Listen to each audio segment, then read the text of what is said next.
we try, we can't outrun what is truly meant for us. What is known as the twin flame relationship is, for many of us, occurring more and more frequently as our planet experiences a painful awakening and shift from old paradigms of relationships into a more open and honest kind of love. The twin flame connection is said to be the reunion of two souls that were split from a single source of energy, who then travel through many lifetimes until they are ready to reconnect. One of the most interesting yet often overlooked aspects of a twin flame relationship is the phase of the runner and chaser. During this phase, one soul will abandon the other, seemingly without notice or reason.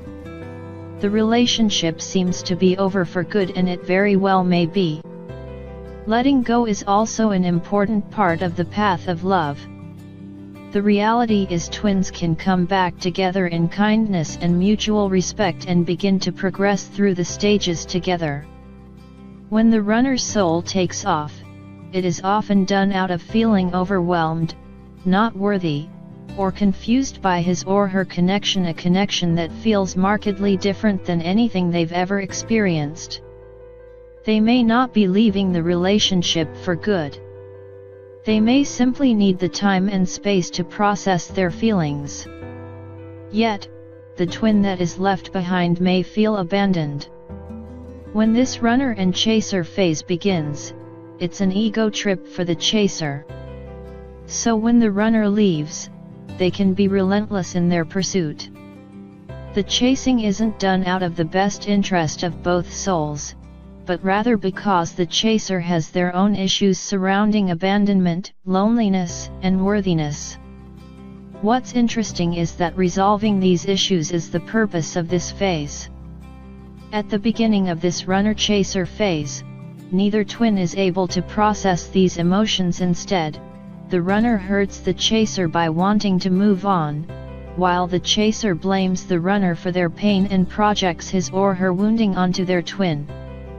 Luckily, this difficult process is the purpose of this phase in the twin flame connection. The number one thing we all can do here is simply to let the twin soul run, if that is what he or she needs to do. We can let go of chasing, pleading, or even rationalizing why they should come back. In order to let go, we need to stop projecting our hurt and blame onto our twin. Here's a key point. The chaser twin has to learn to separate his or her desires from that of their ego.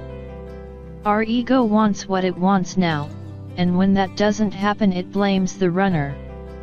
And so the runner and chaser phase can be healed within the chaser, not just the runner. Once this twin can listen to their own emotions and process how they are feeling, they begin to heal their wounds or conditioning. This catharsis is when many twin flames come back together, and why some of us, rightly or wrongly, let go of this type of love. Once the chaser soul stops pursuing the runner, and learns to let go of the ego's desired outcome, the runner's soul may begin to feel the peace necessary to work on the original issues that caused them to leave in the first place. This doesn't mean that the twins can't communicate, be friends, or even see one another during this phase, but it does mean that it has to be done without any sort of expectations, including ever coming together again. The thing with our twin is that, one way or another, we learn from them as long as we approach it in the Buddhist style of non-attachment, because only in this way may we let our love enlighten us. After the chaser twin has stopped chasing, they can still reaffirm their unconditional love, presence, and even support to the runner in a newly non-threatening manner. Yet, even within that, space needs to be given. The thing that many of us forget, twin flames included, is that what is meant for us truly won't ever miss us, so there is never a need to rush anything, or push it. Everything happens in the way that it is meant to.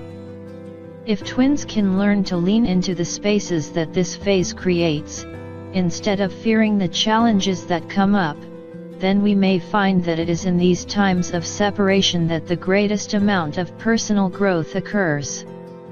Because the biggest thing to remember during all of this is that things will unfold the way they are meant to.